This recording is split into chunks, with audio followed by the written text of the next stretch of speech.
আসসালামু আলাইকুম ওয়া রাহমাতুল্লাহ। প্রশ্ন করেছিলেন, রাগ করে স্বামী তার স্ত্রীকে বলল ডিভোর্স দিয়ে দিব। স্ত্রী বলল তাহলে দিয়ে দাও। এমন তো অবস্থায় ডিভোর্স হবে কিনা এই বিষয়ে প্রশ্ন করেছিলেন। এই প্রশ্নের উত্তর হচ্ছে যে স্বামী যদি এমনভাবে বলে ডিভোর্স দিয়ে দিব, স্ত্রী বলে দিয়ে দাও, কিন্তু স্বামী দিয়ে দিব বলেছে, দেয়নি, কিন্তু তালাকের ক্ষেত্রে এমন শব্দ চয়ন করতে হবে যা অতীত বোঝাবে। যেমন তালাক দিয়ে দিলাম, দিয়েছি, যে এগুলা অতীত বোঝায়। দিয়েছি মানে দেওয়া হয়ে গেছে, দিব এটা তো ভবিষ্যৎ, ফিউচার।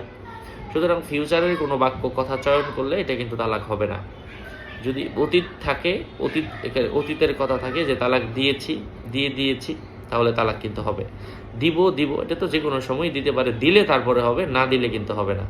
আল্লাহ বোঝার তৌফিক দান করেন।